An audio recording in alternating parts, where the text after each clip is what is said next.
Maraming sinira ang COVID-19. Pangarap.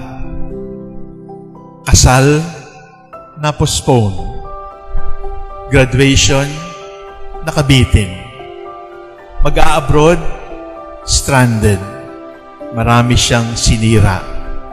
Subalit ang kabilang kwento ay, sabi ni Jesus, I am walking with you, but you hardly notice me, sapagkat nakatingin ka palagi sa libingan at gusto mo na lamang ng libangan.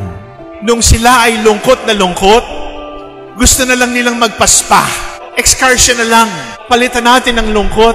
Recreation para makalimot tayo. Subalit para bagang pinigil sila ni Jesus at sinabi, huwag kayong pumunta sa pamalit sa inyong mga pangarap.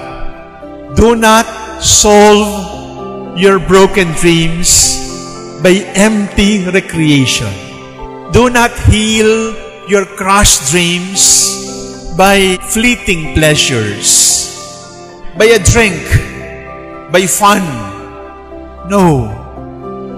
Hindi ka makakabalik sa iyong pangarap sa libingan o sa libangan. Makakabalik ka kung pabalikan mo ang simula ng iyong pangarap. Balikan ninyo at mabubuo muli ang iyong inaasahang makita sa kinabukasan.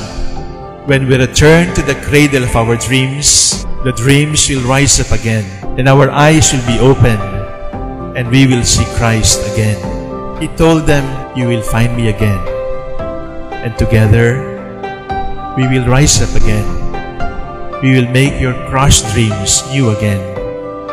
We will make your broken hopes new again.